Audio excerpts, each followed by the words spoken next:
नमस्ते दोस्तों, मेरा नाम है कुणाल व्यास। मैं एक इंटरनेशनल चेस कोच हूँ और हमारी यूसुपोव सीरीज चल रही है हिंदी में। चलिए, आज के इस वीडियो में मैं आप लोगों को बताने वाला हूँ wrong bishop end game.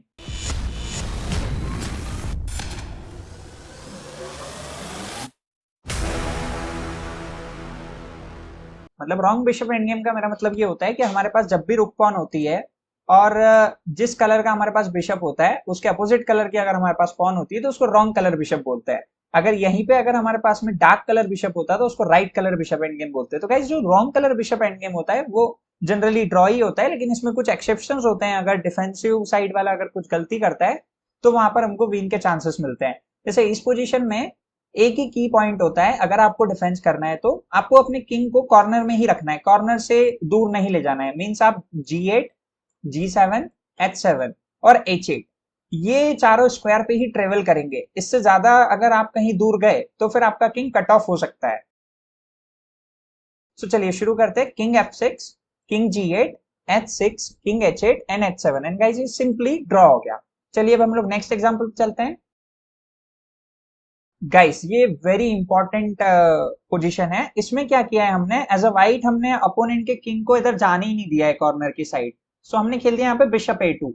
What a brilliant move. अब देखिए गाइस, यहाँ पर ये कोई भी स्क्वायर एक्सेसिबल नहीं है ब्लैक के लिए, तो ब्लैक को क्या करना पड़ेगा, E7 या फिर E8 जाना पड़ेगा। और वो कहीं भी गया, E8 देन H7। और अब गाइस आप लोग देख सकते हैं कि स्क्वायर से काफी बाहर हो चुका है अपोनेंट का किंग, तो वो हमारे पॉन के पास ही नहीं आ पा रहा है बिल्कुल भी। तो ये बहुत ही अच्छा एग्जांपल था गाइस। अच्छा, हम लोगों ने बिशप H7 क्यों नहीं खेला? बिशप H7 इसलिए नहीं खेला क्योंकि हम वो अपोनेंट जो था किंग F7 आ सकता था, किंग F2, किंग F6 और उसके बाद वो किंग G5 से अटैक कर लेगा हमारी पॉन पे। सो वेरी इंपॉर्टेंट है पोजीशन। यहाँ पर अगर उसने खेला bishop to E4 then king to F7 और फिर बिशप टू F7 पे किंग F6, ऐसा मतलब ड्रॉ हो जाएगा। चलिए अब हम लोग नेक्स्ट एग्जांपल पे चलते हैं। गाइस, ये भी बहुत अच्छी पोजीशन है, लेकिन इसमें भी हमने क्या किया है, अपोनेंट के किंग को कट ऑफ कर दिया है फ्रॉम बिशप H5। अब बिशप H5 से यहाँ पे आप लोग देख सकते हैं कि ये सारे स्क्वायर हमने यहाँ पर ब्लॉक कर दिए। एक्चुअली जो G5 स्क्वायर है वहां से वो अटैक करेगा तो वो H7 पॉन आगे पुश हो जाएगा और उसके बाद ये किंग उसको स्टॉप नहीं कर पाएगा, ना H5 से कर पाएगा ना G6 से कर पाएगा। तो ये पॉन अब प्रॉपरली प्रमोट ही होगा। So that's why after bishop H5 opponent को वापस से किंग को दूर ले जाना पड़ रहा है, वो कॉर्नर के पास एक्सेस नहीं कर पा रहा है। सो दैट्स वाई यहाँ पर king E7 then H7, again square से बाहर हो गया है किंग, तो यहाँ पर ये पॉन फिर से प्रमोट हो रहा है। तो वेरी इंपॉर्टेंट ट्रिक है गाइस कि अगर आपको ड्रॉ एंड गेम भी अगर ड्रॉ करना है तो उसको प्रॉपर टेक्निक के साथ प्ले करना पड़ेगा। चलिए अब हम लोग नेक्स्ट एग्जांपल पर चलते हैं। गाइस, वेरी इंपॉर्टेंट एग्जांपल है ये।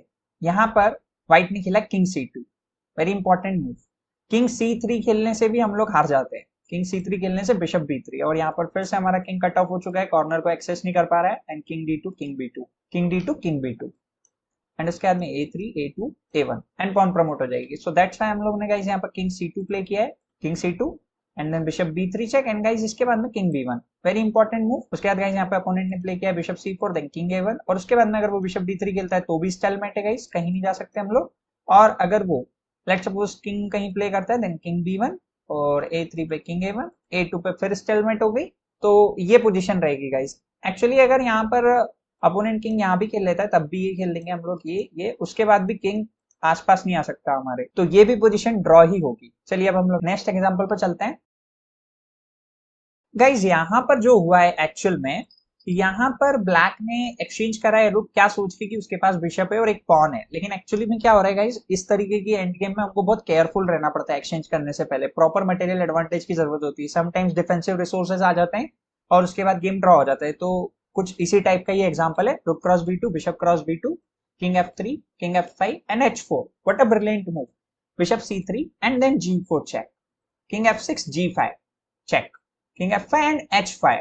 अब गाइस यहाँ पर फोर्सफुली हो गया है कि हमने नाइट पॉन को रुक पॉन में कन्वर्ट करवा दिया गया है यहाँ पे। अब अपोनेंट कुछ नहीं कर सकता है, वो कुछ भी खेले यहाँ पर अब ये गेम ड्रॉ हो जाएगा। जैसे G H5, अब देखिए डार्क कलर स्क्वायर बिशप है अपोनेंट के पास में और कॉर्नर कौन सा है, लाइट स्क्वायर। तो बस कुछ नहीं करना है, कॉर्नर की तरफ आ जाओ। अब ज्यादा हमको इस पोजीशन में दिमाग लगाना नहीं है एक्चुअल में,